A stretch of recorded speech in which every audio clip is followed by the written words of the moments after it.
welcome to this important presentation.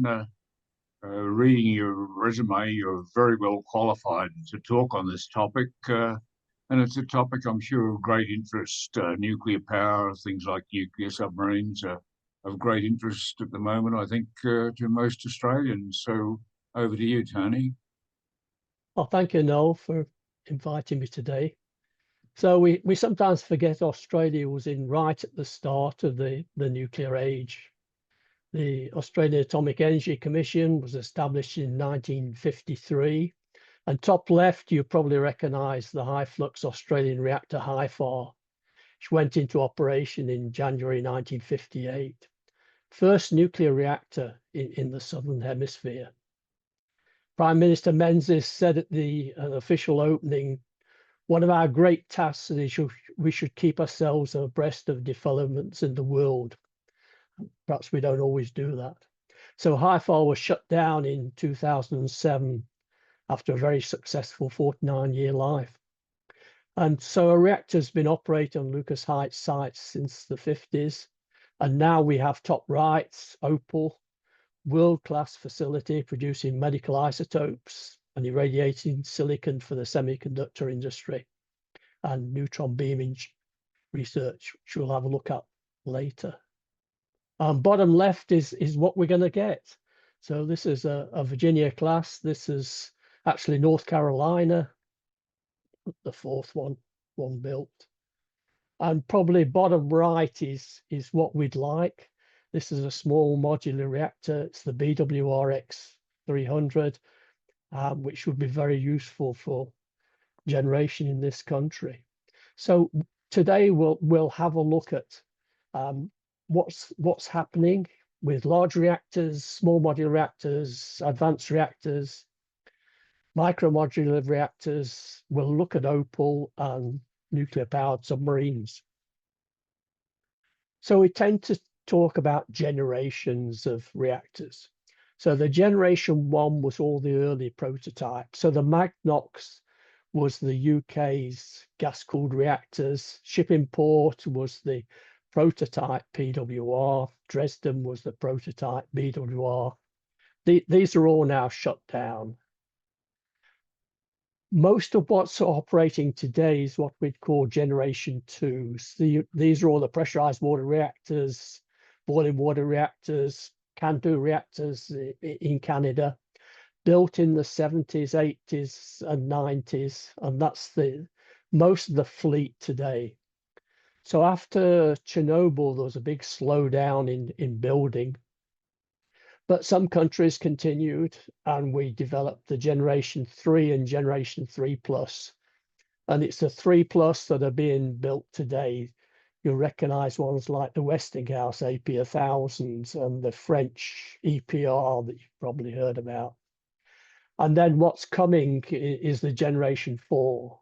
So we're just starting to see those. And these are all completely different designs that we'll have a look at.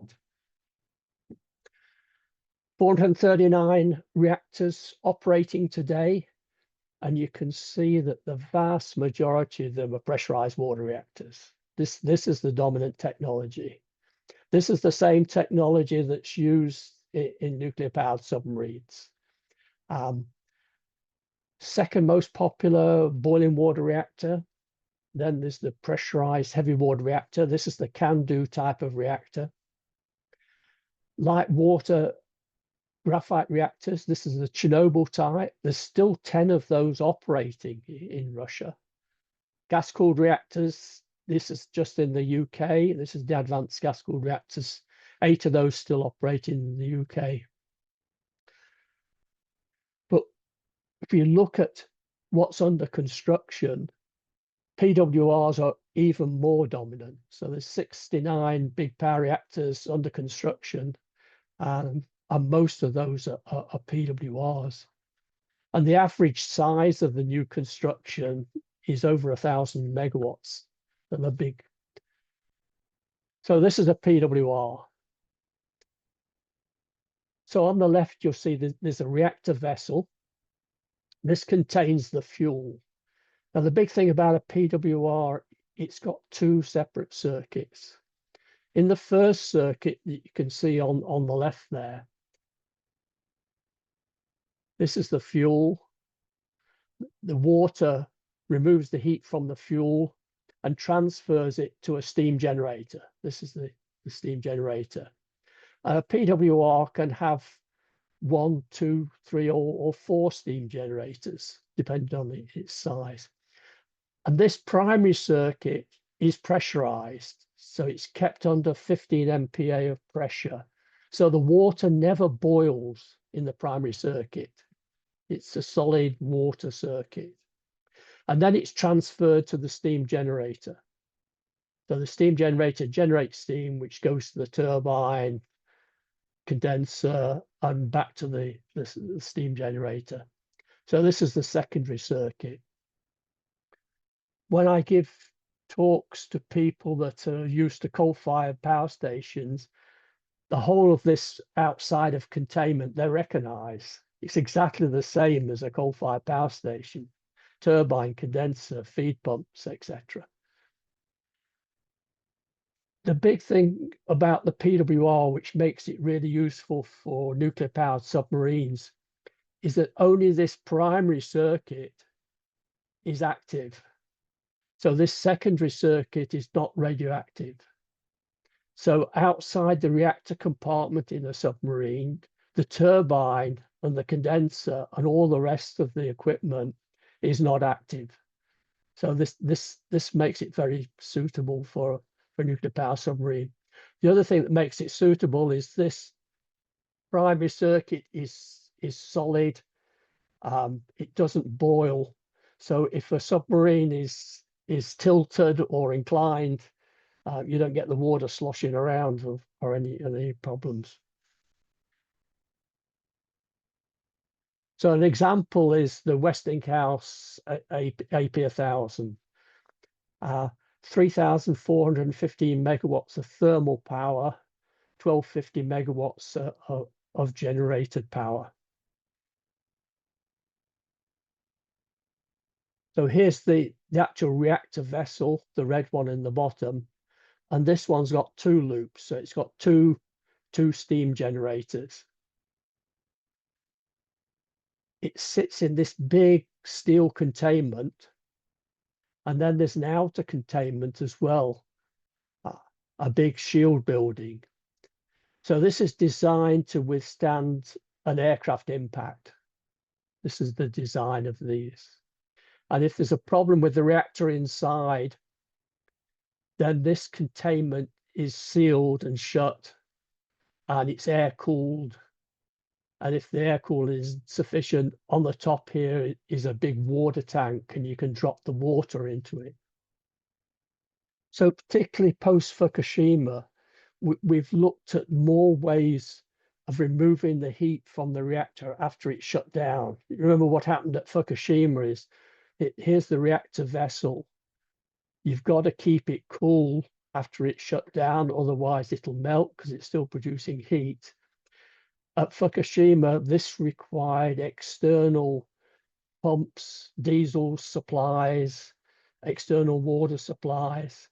So what happens on these modern reactors now is they have what's called passive safety systems.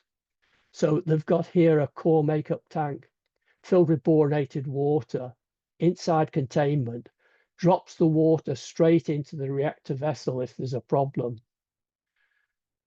Accumulator, again, pressurized with nitrogen, drops water in. Large refueling water storage tank within containment. Again, this is a big heat sink within containment, and a passive heat exchanger within containment as well. So these are the sort of passive systems we now have in modern reactors, which enable them to survive even the Fukushima type accident. A Westinghouse AP1000 would have survived even Fukushima. This is the South Korean example. This is the APR 1400. And again, this is a 2-loop reactor, and it's got a lot of passive safety features, but also some of these are active as well, so that it's got containment cooling sprays by pumps. So it's got a combination of active and passive. And you've probably seen this. This is the one that was constructed in the United Arab Emirates. So the UAE in 2008 were looking at what they could do for energy security and reducing emissions, and they decided on nuclear. They were starting completely from scratch. They didn't have a regulator, they didn't have any research organizations, nothing. They decided that South Korea was building reactors to time and budget, so they bought 4 of these. And by September 2024, last year, all 4 full commercial operation, and these are big, they're the 1400 megawatt units. It's now supplying 25% of UAE's power. So if you look at what's currently being built as PWRs, we looked at the Westinghouse SAPIE 1000. There's 4 of those operating in China and a couple in the US. There's none under construction at the moment, but there's Westinghouse contracts for Poland, Bulgaria, Ukraine, and India. So there will be more of those constructed. That South Korean one, 8 of those are operating, 4 in the UAE and 4 in South Korea. A couple more building in South Korea, and they've also got contracts for the Czech Republic. EPR you've probably heard of. This was in Finland, France, operating in China. This is Hinkley Point C. This is the new ones in Hinkley. And the newest ones that are going to be in Sizewell are also going to be EPRs. And then you come to Russia and China. So you can see that Russia is very successful with exports. You know, they're building reactors in Bangladesh, Turkey, Egypt, as well as in China. It's not because the Russian reactors are better than any other people's reactors, but with Russia, you get a fantastic finance package. Basically, it's a very, very low interest rate over a very long period. So the country is now tied completely to Russia for 30 plus years. And China have got a very successful program as well. They just build in a whole fleet. Most of those at the moment are within China. So there's one under construction in Pakistan. The rest are being built in China, building a big fleet of reactors. But they'll be exporting next. So we can expect a lot of Chinese exports to countries. What's interesting in the US is restart programs. So some of the old reactors were shut down because they were having to compete with gas. 3 Mile Islands, you probably recognize. 3 Mile Island Unit 2 was the one that had the accident back in the 1970s. 3 Mile Island Unit 1 continued operating, shut down in 2019, now being restarted because of the demand for data centers. So Constellation has got this agreement with Microsoft, and that's been restarted. But the first one to restart will probably be Palisades. This was acquired by Holtec, and again, it's power for data centers. So that one is going ahead. When they were constructing the last of the US ones at Vogel in Georgia, in parallel with that, Westinghouse was also constructing 2 at VC Summer, and that project was abandoned. Westinghouse went bankrupt, and at VC Summer they couldn't get the finance to continue. But again, this is another one that might now be completed. It was 2/3 completed, and the demand now for power in the US for data centers is really increasing.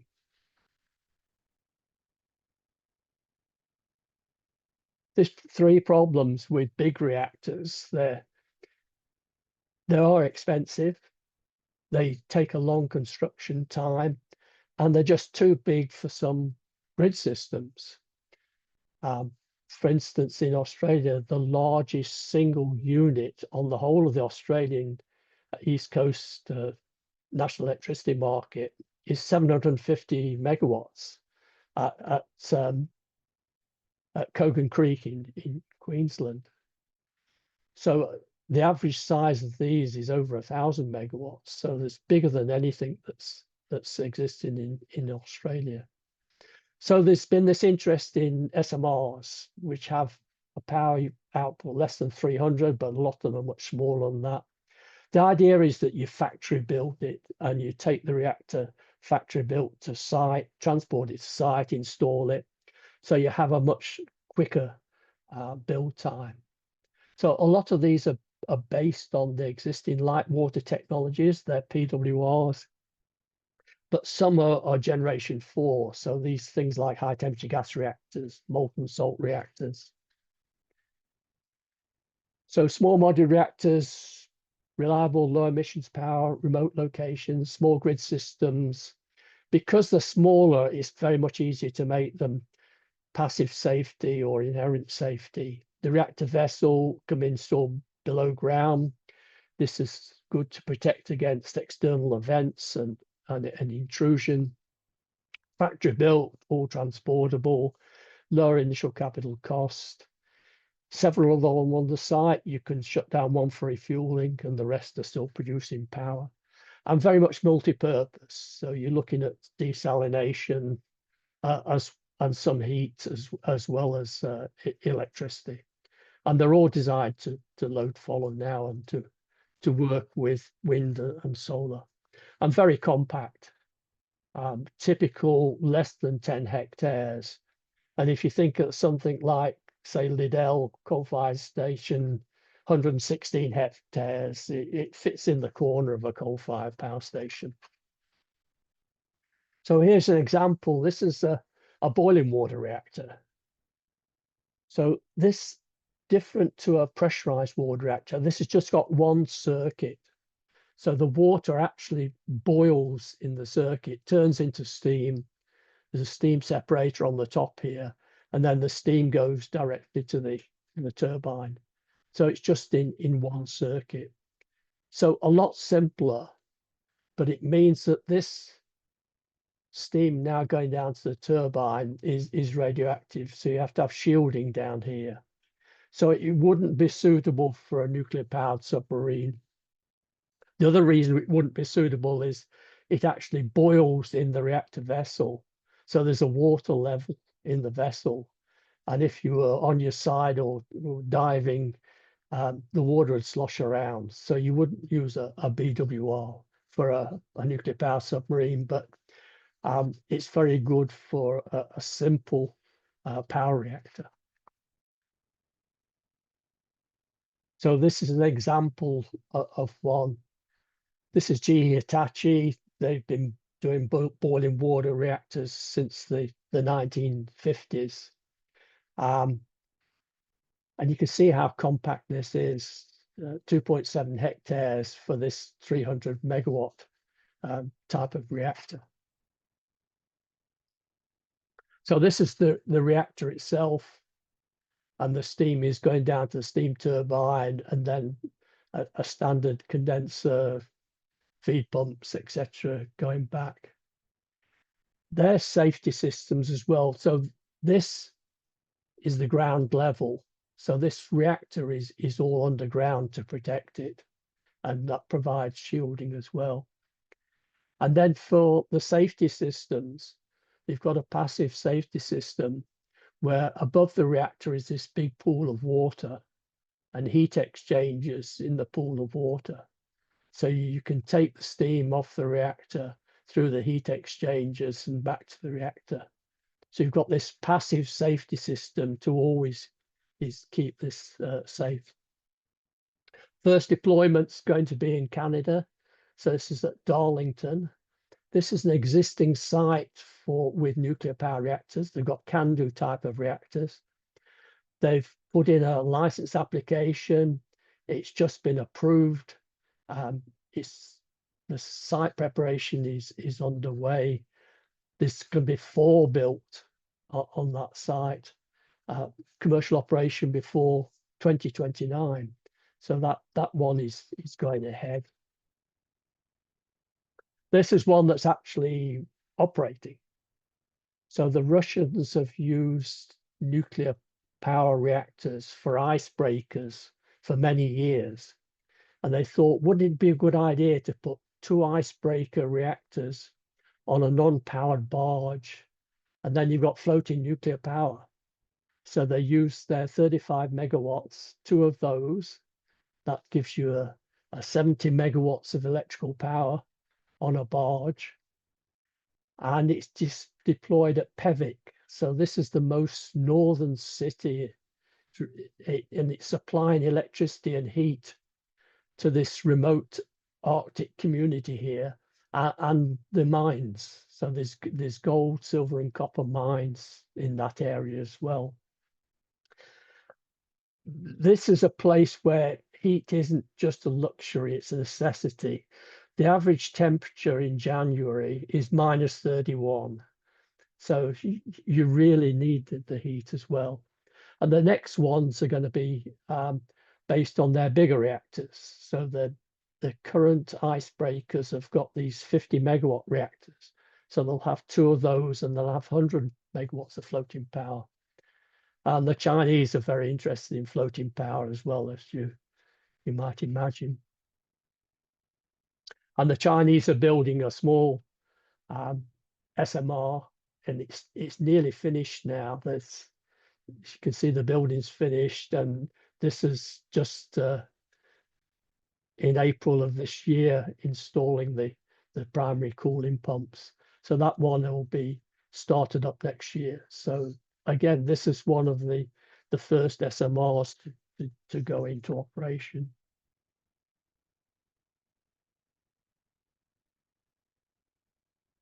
But PWRs and BWRs are limited because the outlet temperature is quite low in the low 300s. So people looked at what was possibly, different sorts of reactors. And this is GIF, the Generation 4 International Forum, which is led by the US. And Australia is actually a member of this. We've been involved since 2016 with this. This is the one that Bowen said, oh, we're only observers. We've never been doing anything, but we've made a major contribution to a lot of this, and I hope we'll continue. So they looked at various design concepts and came up with 6 that they thought was the best. Gas-cooled fast reactors, there's no precedent for that. Not so much interest in this. Supercritical water.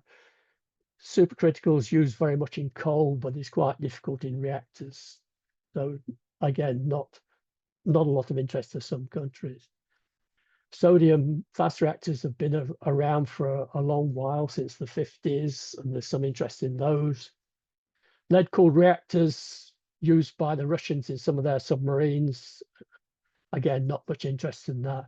But these are the 2 that Australia's interested in, and a lot of other countries. Very high temperature reactors and molten salt reactors. And we've signed up agreements for research in both of those areas. The big difference with these is the opportunities for process heat, because this is a whole area that's got to be decarbonized again. So when you look at the water-cooled reactors, PWRs, around 300, so you can use it for district heating and desal. There's some in Europe supply paper manufacturers, but it's a little bit limited. Compare that with if you've got very high temperature reactors. You're talking about 900 degrees, so you can do a lot of industrial processes. So this is going to be the one of the big uses for nuclear in the future.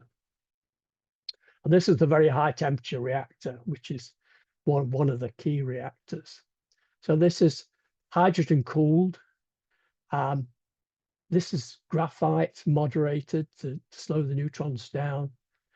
900 degrees outlet temperature, so very, very high temperature.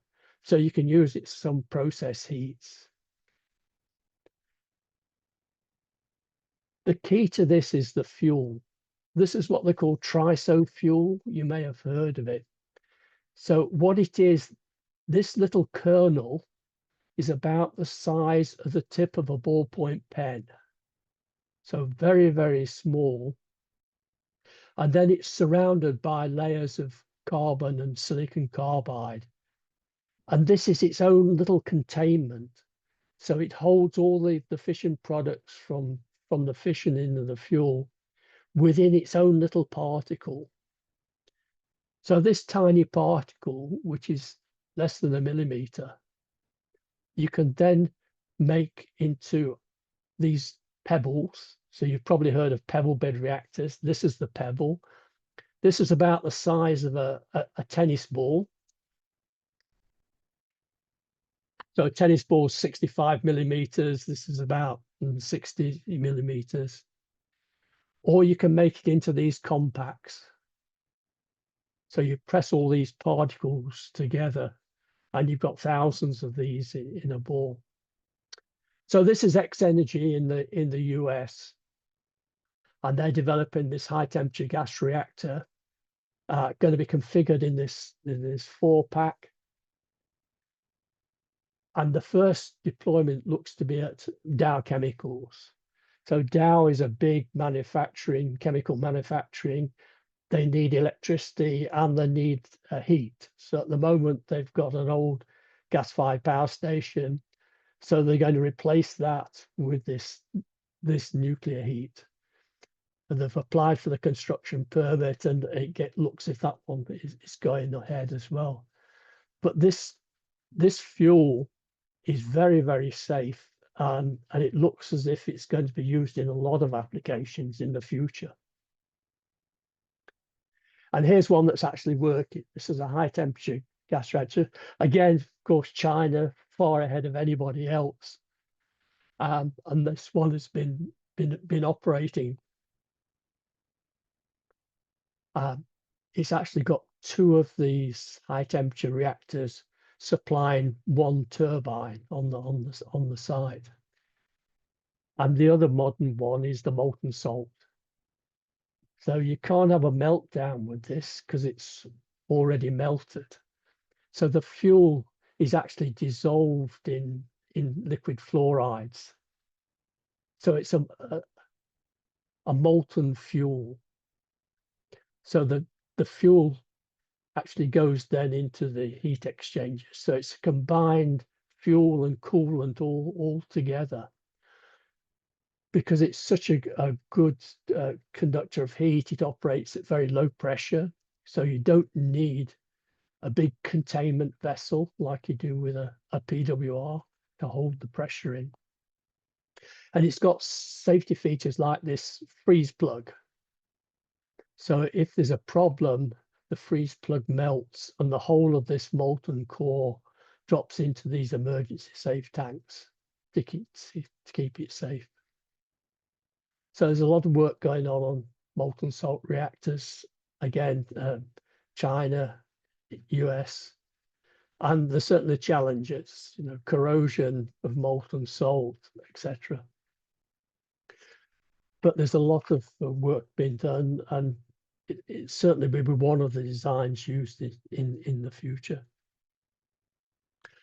And this is an example. This is Terrestrial Energy in Canada. And they see their molten salt reactor both supplying power generation directly, so it's generating electricity normally, but also you can put it into a heat store and then use that to support the grid when it needs extra power. So it's like a battery, but it's a molten salt battery. all this process heat. So again, that's going through the last phases of regulation, and that one will be operating soon. This is Bill Gates's project in Wyoming. So this is replacing an existing coal-fired power station. So what he's got is a sodium-cooled fast reactor here, but then it supplies the heat to these two big tanks. So these tanks are molten salt tanks, and then you can use that heat to generate electricity as you needed. So you've got a basic 345 megawatts, but you can then boost that to 500 megawatts as required. So this is one is in the start of construction. So that one is going to be operating in shortly. And as we would do in Australia, if you replace a coal-fired power station, then you can use the existing infrastructure. So it's got existing transmission connections, but also it's got the staff. So you retrain the staff for the nuclear power plant. And as we saw earlier, most of the back end of the plant, the turbines, the feed pumps, etc., it's all exactly the same as a coal-fired station. So you've got to train them for the nuclear operations in the control room, but a lot of the plant, if you're a turbine operator on a coal-fired power station, you're a turbine operator on a nuclear power station. But even 300 megawatts SMR is too big for some operations, and particularly off-grid applications. So if you look at Australia, there's thousands of off-grid operations, which are all relying on diesel at the moment. Much better if we had small reactors that could supply those sort of things. So it's not optimum to reduce the size of a pressurized water reactor down to a very small size. You know, even a nuclear powered submarine, you're talking about 200 megawatts thermal heat, much bigger than these sort of reactors would need. So you tend to go to a different technology. So this is the Westinghouse eVinci microreactor. Sodium-filled heat pipes, Brayton cycle conversion, all comes in one shipping container. So there's a shipping container with the reactor, there's one with the power conversion, there's one with the control system. So 3 shipping containers, just 30 days to install on site and provide you with 5 megawatts and 750 degrees of process heat. So this one is just about to be tested in the US, and this one will be operating soon. Radiant formed in 2019 by former SpaceX engineers. So they're taking a different approach. This is a high temperature gas reactor using the TRISO fuel again, helium coolant, comes in a shipping container, and lasts for 5 years before you have to take it back again. Again, this one is another one that's under test in the US at the moment, and that's could well be a major development.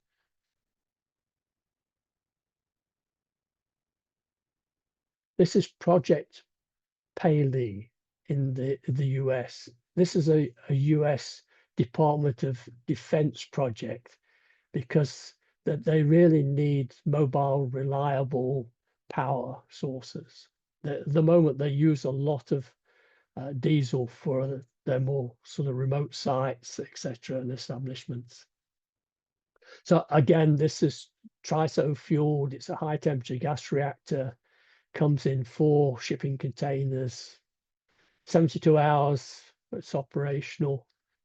The prototype's just being delivered in the US now for testing next year. Again, that's an interesting development. So what we did get in Australia was OPAL. So 1997, the government announced there'd be a replacement for HIFAR.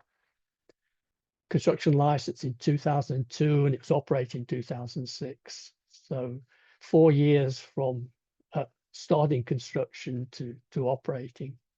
20 megawatts of thermal power, and designed as very much a multi-purpose. There's lots of talk about deployment times and how it would take so long in Australia, but from announcement to full power was less than 9 years for that whole operation.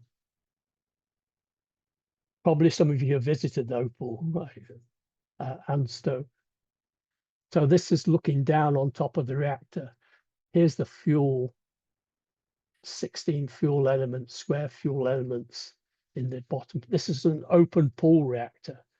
With a research reactor, you don't want heat. You want it low temperature, low pressure. So it's just a giant swimming pool of water that the fuel sits in. And neutrons beams come off it and then used for various uses. Big service pool alongside the reactor pool. There's a canal here, so you can move fuel assemblies by hand underwater, put them in the spent fuel racks. That holds 10 years of operation. You then send it off for France for reprocessing. And here's the system for silicon. So take big silicon ingots from from China, Sweden, etc., and operate on those in the reactor. So here's the center of the reactor with the fuel. So all the facilities for irradiation are in this big vessel called a reflector vessel, which surrounds the fuel. So the neutrons come out from the fuel. These facilities, bulk irradiation facilities, produce molybdenum. This is the medical isotopes produced in here. We've got these very large ones which irradiate the silicon. And then we've got a pneumatic system where you can shoot targets in and out the reactor and irradiate them, and then look at them for, say, minerals testing. You know, what minerals are in this this sample that's been given.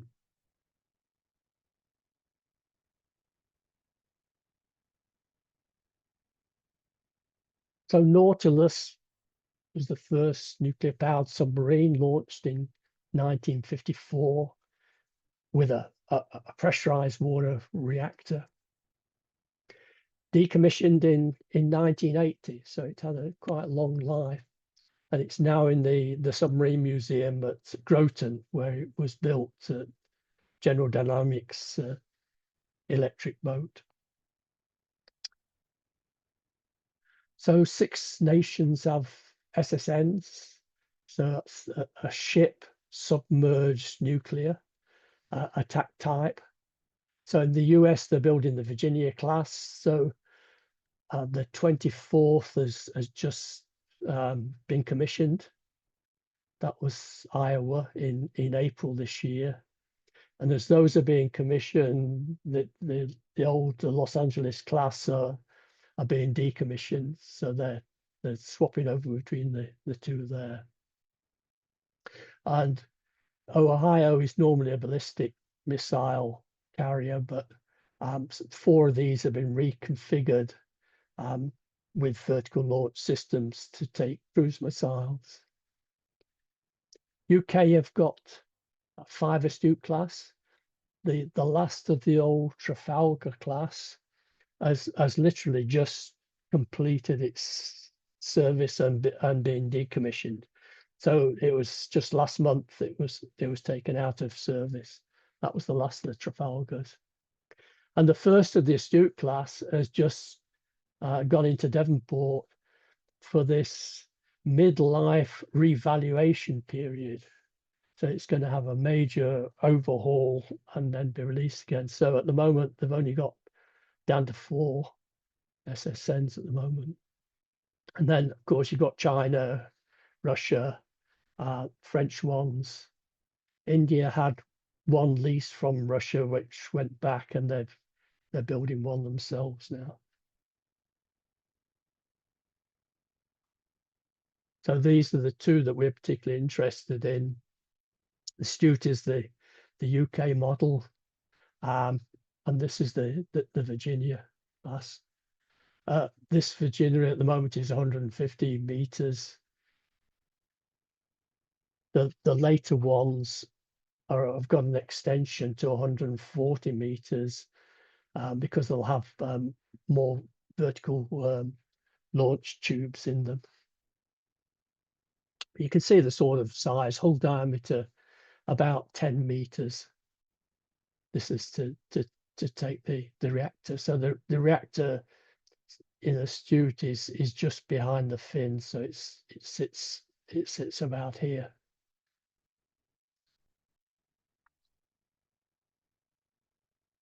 BWXT, they manufacture all the US naval reactors.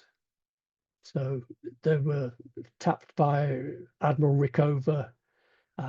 He thought BWXT were very reliable, so they produce all the reactor fuel, the reactor itself, and all the parts of it. So this is the reactor compartment, which is radioactive, but it's got shielding. So all of this part of the submarine, the steam system, okay, is okay. You can stand beside this. It's short video here. This is Astute visiting Perth.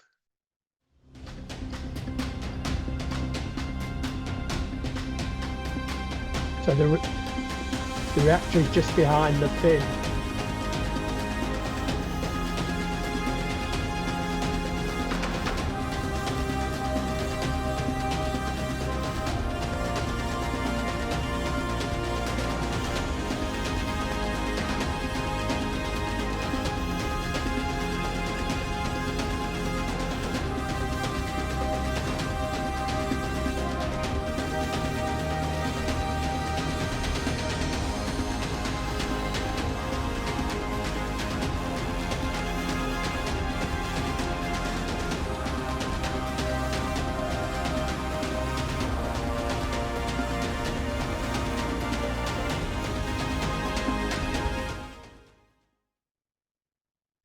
So in conclusion, 69 years experience of nuclear power reactors, PWRs and light water technologies, definitely the dominant technology for bigger reactors. The majority under construction are PWRs.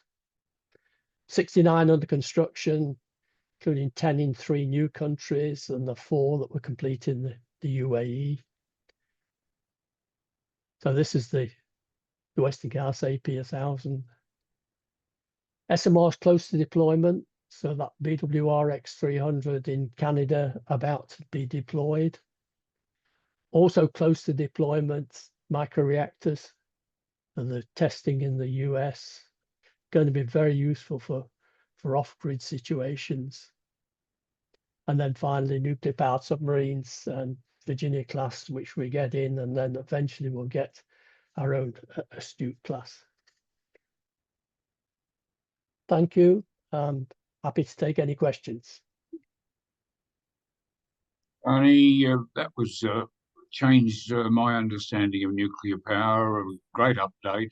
Love the slides, animated slides you were under. It was really easy to follow. So a big thank you and open for questions. Thank you very much for that presentation. I've learned a lot, and like Noel said, there's a lot of misinformation that would be easily corrected by someone with knowledge being able to present the sorts of things you have today. Thank you for that. My particular question is there a significant difference in the infrastructure and particularly the regulation around safety for infrastructure between the various types PWR, yes, but you talked about the differences in containment and aspects for other types of small modular. Is there a significant difference, or is it in reality much the same for each type? That's a very, very good point. For a regulator, they know a lot about PWRs and BWRs. They've been doing it for 60 odd years. Very well known technology. It tends to be very sort of rule based because they've established rules over time. And in the US, there's rules like you have to have a 10-mile exclusion zone around nuclear power plants and these sort of things. What regulators are now sort of trying to adapt to is things like small modular reactors and Gen 4, which in some ways have got more inherent safety, operate at lower pressures, different sort of safety perspective. And their old rules don't really apply to those. So all the regulators, I think, are moving to a more risk-based approach. And it's how they can manage that and how they can ensure that they're still safe. But, a lot of them don't need the same sort of, say, safety containments that a PWR needs. You don't need a huge, thick concrete pressure vessel around it to keep it safe. So regulation and modern reactors is a very, very interesting topic at the moment. A lot of work being done. Tony, my name is Tim Bailey. I'm in Western Australia. Firstly, thank you for a very, very, very interesting discourse, expose, call it what you like. I just wish the entire population of Australia could hear sensible people like you and get this country on track and get rid of all the stupid nonsense that goes about. But anyway, that's my little political speech. What I want to ask you is, with a pressure water reactor where you circulate the steam through a turbine, so you take it outside the containment area of the reaction, how do you go about maintaining the facilities outside, the turbines, etc.? Because it must create a significant problem with residual radiation. Outside of the containments, you haven't got radiation. So the steam that goes down to the turbine, etc., is not radioactive. So all that part of the circuit is maintained the same as you would with any conventional steam turbine feed system. So the part you have to maintain is the part within the reactor containment. What power reactors typically do is shut down every 18 months, 2 years for refueling. And they do refueling and whatever maintenance is required. But they're designed for a 40-year life. So they're designed that you won't have to replace any major components for a minimum of 40 years. The latest ones are designed for 60 years. Some in the US have now had extensions to 80 years. So you don't expect to do a lot of maintenance on radioactive components in a reactor. Perhaps I didn't make myself clear enough. I'm sure I didn't. What I meant was reactors where you generate the steam in the reactor, then you feed that out into a turbine. So presumably the steam coming out of the reactor must be radioactive, and going through the turbine, does it leave residual radioactivity that has to be dealt with before you can maintain the turbine? Right. So a boiling water reactor, the single Yes. circuit, yes, the steam is then radioactive, but it's only radioactive for a very short time.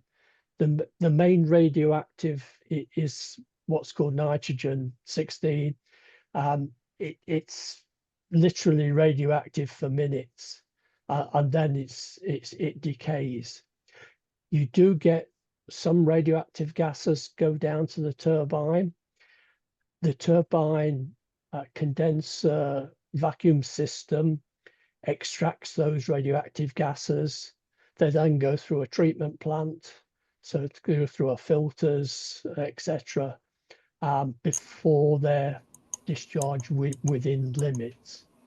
So what you don't get is a very lot of long-lived radioactive going down to the turbine. Thank you, Tony. That answers the question.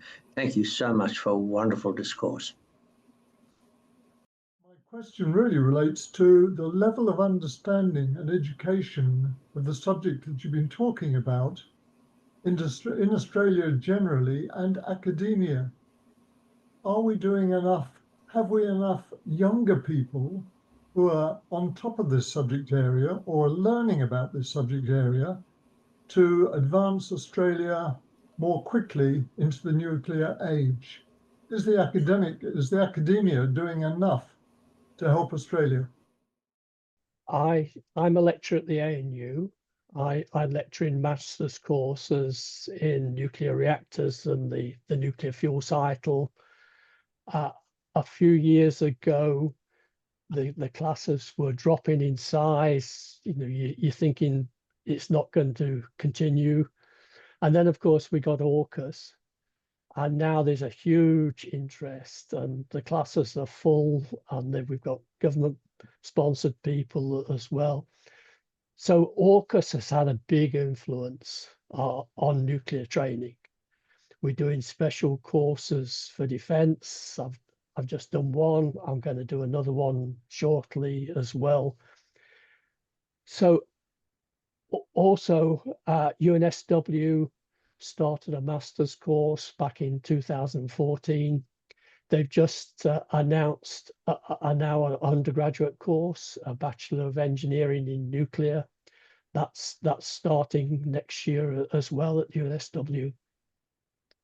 But I think what's also interesting is I've been to a lot of coal-fired power station sites and areas when we were looking at the possibility of replacing retiring coal-fired with nuclear. So I went to places like Lithgow, Mount Piper, etc., Collide Collie in Western Australia.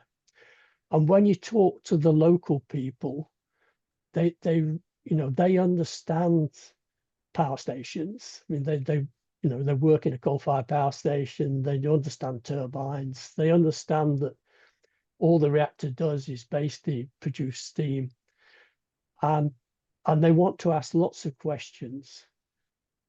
And typically at the end, they're very, very supportive.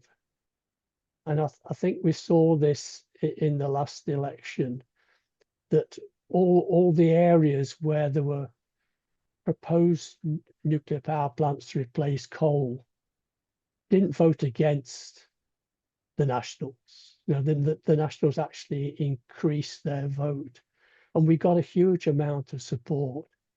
The areas where you don't get support is in the inner cities, where they really don't understand the problems with wind and solar, and the devastation of Queensland Great Dividing Range to put all these wind turbines, and the takeover of all the farmland in the west of New South Wales for solar panels, etc. So there's a very big divide in the country at the moment, I think. But people do want to know, they want to be able to ask questions, and make their own mind up on these things. But certainly academically, there's a big increase in education. Thank you very much, and thank you again for your contribution. Andrew McKinnon, and thank you. I join all the others thanking you for a great presentation. My one question is, with modern reactors, are we constrained, particularly in Australia, by proximity to water, for cooling water? Is that a constraint in Australia that perhaps doesn't apply elsewhere? So this was again an issue brought up continuously when we're talking about replacing coal-fired power stations, and people were saying nuclear takes many times as much water as a coal, and you can't possibly do it. Actually, as we've seen it, for a pressurized water reactor, it's just the same as a coal-fired power station. The main water use is for the turbine condenser, condensing the steam back into water to go back to the steam generator. So the only difference between the nuclear and the coal is that the temperature, outlet temperature of a nuclear and the steam conditions are slightly worse than a coal-fired power station. So the efficiency is typically 33% for a PWR, whereas a coal probably up to 40%. So for a given output, this means that there's slightly more cooling water required, but it's only slightly more. It's not a major factor. So for instance, when we looked at Mount Piper is 1400 megawatts electrical, 2 turbines there. They've got a water allowance of 25 gigalitres a year. That would be more than enough for, say, an AP 1000 reactor. So you can, most sites, you'd be able to put a nuclear reactor on existing coal-fired sites with the existing water allowance. But also you can dry cool. So actually Mount Piper, there's 2 units there. They were going to build 2 more units, and the extra units were going to be dry cooled. They weren't going to be wet condensers. So dry cooling is just the water goes and is in the condenser water, instead of going through cooling towers or going out to sea, goes through what's basically a giant car radiator with fans. So that converts it, back into reduces the temperature of it again. The largest coal-fired power station single unit on the system, Cogan Creek, 750 megawatts, is dry cooled in Queensland in hot temperatures, and Millmerran is also dry cooled. So an alternative is always dry cooling. If you haven't got enough cooling water, you can dry cool. And a lot of the SMRs are designed for dry cooling. So the cooling water is not really a stopper at all. It was, there was a lot of information put out, particularly before the election. But as far as cooling water is concerned, it just wasn't appropriate at all. Thank you. John Hoskins, my name. Many years ago, I worked in Finland, and they have 5 million people living there, and there is 5 nuclear reactors there. Most of their power is generated by hydroelectricity, but they do have diesel power as well, with some huge Wärtsilä diesel power stations. I was amazed at our politicians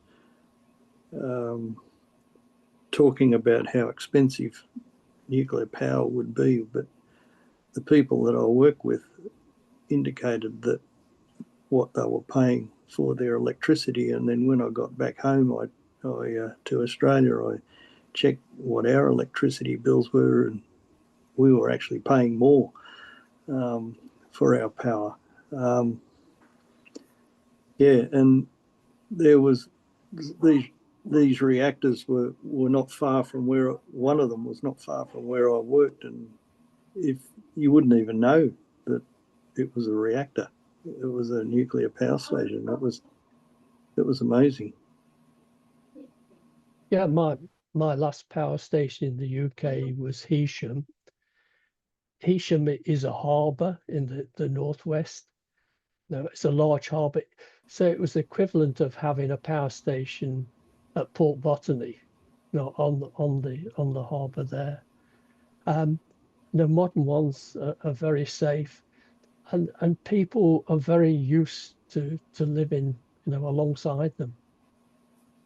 The only complaints I ever got was if we accidentally tripped the reactor in the middle of the night and lifted steam safety valves and make a big noise, we get complaints. But otherwise, you know, people are very happy because it brings a lot of economic benefits to the region.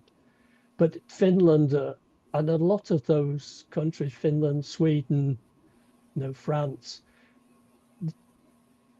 they've looked at what's the best energy mix, and they haven't gone for any single generation technology. They've got a mix, and Finland have got a very good mix of hydro and nuclear, plus some solar and wind, etc.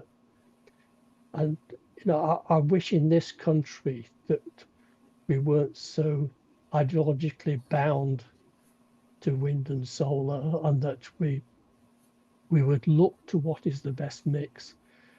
I think with the problem we're seeing in Australia is the cost of our electricity isn't going down with increasing renewables, because although solar panels are cheap, the problem then is if you use it in a system, then you have to have, you know, a lot of storage, backup, transmission, etc. And then when you look at the total system cost, it gets very high, and our system costs are increasing, and our electricity bills increase, and it's not going to help make it any cheaper by putting just more wind and solar in. And the other concern, of course, is that all these wind and solar have got a limited life. So when you're talking about nuclear, you're talking about 60-year life, probably extended to 80 years. All the existing solar and wind will have to be replaced before 2050. So we've got the additional cost of that, and you know, who's going to pay for all that as well? Yeah, I live in Newcastle, and they just said in the press a couple of days ago that the big Tomago smelter was closing down because they don't have enough electrical power to run it. Yeah. And I know some of the people that work there. There's, I think, 1,500 people work there in the smelter, and you know, like, and then you see on the next film clip, our Prime Minister and the Treasurer slapping each other on the back at, oh, how good renewables are, you know. Like, yeah. Well, we talked to Tomago because the good thing about Tomago and aluminium smelters is it's a dead flat load, that they've got 900 megawatts, 24 hours a day. It's absolutely ideal for a nuclear power station.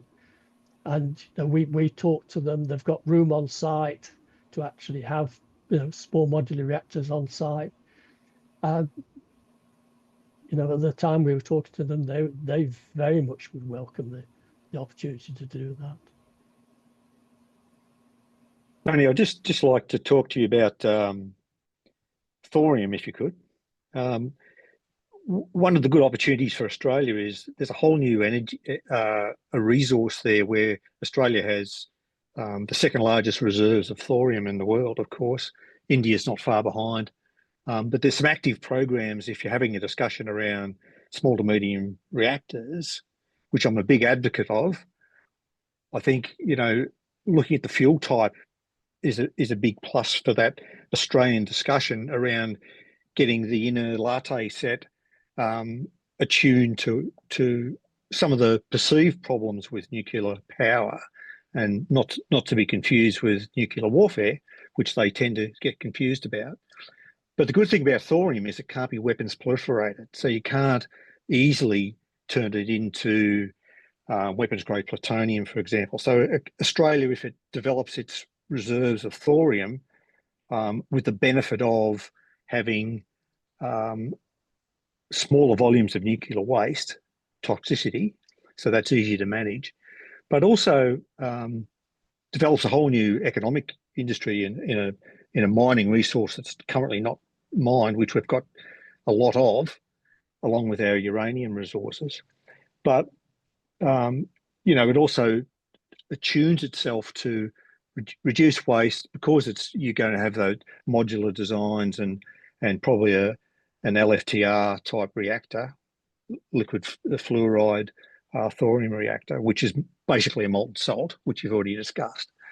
The big saving is, it actually, if we're hell-bent on CO2 emissions, it actually does achieve zero of that, of course, but it's also more attuned to having smaller scale reactors that would be better to augment the grid in remote areas, for example. So if you're looking at places like Birdsville, Bedore, rather than piping gas and other sources of fuel there to power the grid, or actually run very expensive transmission lines out there, which is the problem with renewables, you could actually have smaller networked grids in the regions with modular smaller units that have a better turn down and therefore more reliability.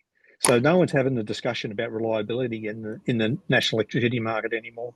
They've just gone on this dream about net zero, which is quite currently, it's a fantasy. We know that, but with nuclear, we just really need to have that discussion necessarily away from uranium. I'd be interested in your thoughts on why we haven't sort of had that discussion in Australia when we're sitting on some of the best reserves of that resource in the world. Yeah, so thorium is interesting. So you can't put thorium in a reactor and it operates. So thorium is what's called a fertile material. So if you bombard thorium with neutrons, you'll get a form of uranium. So it's uranium-233 instead of uranium-235. So, a thorium reactor is still a uranium reactor. It's got to have a driver fuel for it. There's a few problems in that on the conversion of thorium to this uranium-233, it goes through protactinium. Now, protactinium is quite long-lived and quite radioactive. So it gives you problems in fuel, etc., and the manufacture of fuel. The waste from a thorium reactor is only low-level waste, or only lower than a usual uranium reactor, when you've produced enough of this U-233 to then use it as the driver fuel. So it takes some time to work through the system to get enough of that. U-233, as you say, is quite proliferation resistant. The US actually made a bomb out of it just to demonstrate, but it's not the chosen method for a bomb. Thorium lends itself very well to advanced reactors. So high temperature gas reactors, as you said, the molten salt reactor, it's quite easy to dissolve thorium in molten salt as it is in uranium. The Chinese are very advanced with this, of course, so they're actually running a thorium reactor. Other countries are certainly looking at it. For my mind at the moment, I think it's best to concentrate on getting small modular reactors right with uranium, and then I can see longer term we can start to use thorium as well. But it's certainly of interest. and certainly of longer term interest. Yeah, no, thanks, Tony. With the salt reactors, do you how often do you have to replace the salt? And is the salt reactors, do they work by chemical reaction producing the heat required? All the salt does is dissolve the uranium in the salt so that it's combined coolant and fuel together. So it's still a fission reaction within the salt. So it's not a chemical reaction. It's, you know, it's a normal fission reaction in that way. You know, it's certainly got some challenges because of things like corrosion and even keeping the salts molten, because it's quite high temperature to keep it molten. You've got fission products all the way around your circuit, so you've got a very active steam generator, because it's, you know, you've got molten salt going in, and some of it will be deposited in the steam generator as well. Typically, what you can do with a more advanced one is to keep refueling it on loads. So you can keep adding salt and taking old salt out. So you can do it continuously. The limit at the moment is the reactor vessel life. So because of corrosion, at the moment, they're talking about 7 years, and you're replacing the sort of the whole lot, the reactor vessel. So longer term, as we develop better materials to be more corrosion resistant, I think that the timescales will increase there. Refueling, you can certainly do on load continuously. It tends to be the materials limitations at the moment that means you have to change. Can I recommend that your people look at the Nuclear for Australia website, because there's several fact sheets on that you'll find of interest.